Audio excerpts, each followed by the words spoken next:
Hey, it's Barça here, and today's video I'm going to be going over all the strong and weak points of Pablo Gavira Paez, aka Gavi.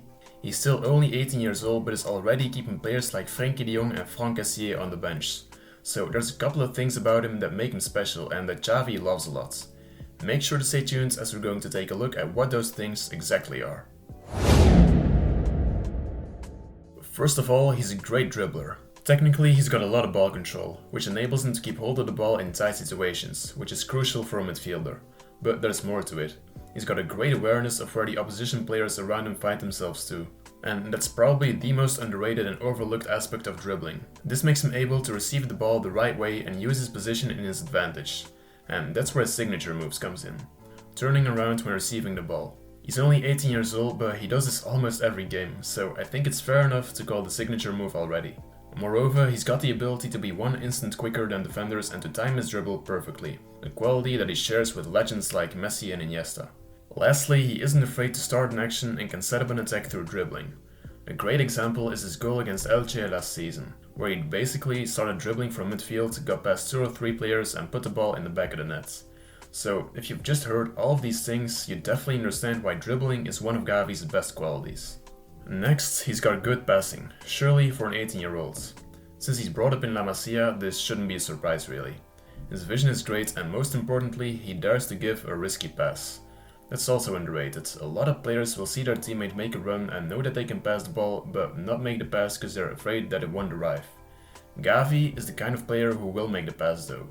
So his passing is definitely amongst his qualities, though I would say that his dribbling is still a little better. Next then is his defending. He's your Gattuso type of player who will never hold back and always try to win back the ball. The type of midfielder who can be everywhere on the pitch. When it comes to how good he is at tackling and sliding, he's probably as good as most defenders his age, and better than most midfielders.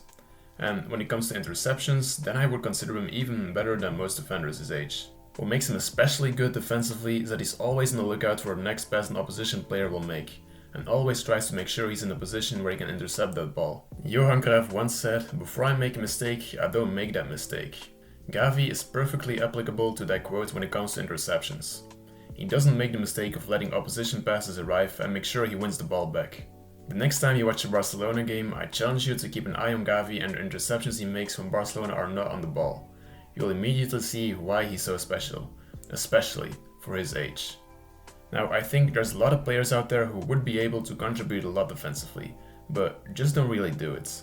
That's because there's a key aspect to football and especially defending that you need if you want to do so, and that is the right mentality. You need to be disciplined enough to run to win the ball back. And as you guessed, Gavi's mentality is just perfect. He's always sharp and driven, which makes it look as if he's never tired and has just got an extra lung. He just never complains to the defensive work, and that's why he's defensively incredible for a midfielder. So, those are his main strong points. Dribbling, passing, defending, and his mentality. But why does Xavi love these so much, and in what way does this benefit Barcelona?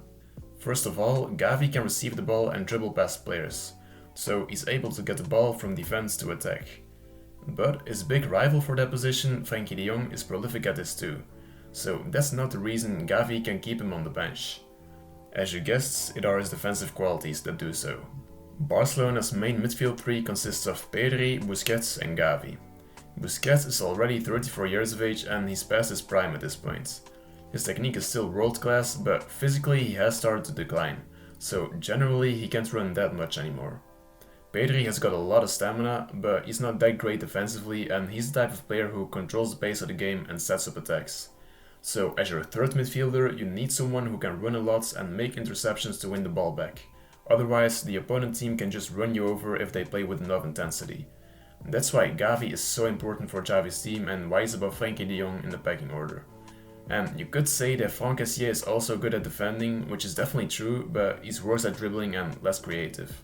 So Gavi is basically what you get when you put Kessié and de Jong together. I'm not saying he's better than them, that's just his playing style. And it fits Barcelona absolutely perfectly. So, those are his strong points, and the reason they're so useful for the Blaugrana. As he's only 18 years of age though, it's only normal that there are some things that he needs to work on. First of all, I would say he should improve his decision making, especially in the attacking third. When he gets the ball on the edge of the box and has got some room and options to choose from, he often takes a little too much time to make his decision. This results in a chance being gone and the attack ending up in a corner kick most of the times. So that's one thing. The next one I would say is his shooting. He actually rarely takes a shot on goal during games, so maybe he's astonishing at shooting from distance, but we just don't know it. This might seem unlikely, but it happened last year with Pedri, so who knows. And he's definitely got a reason to improve at it too.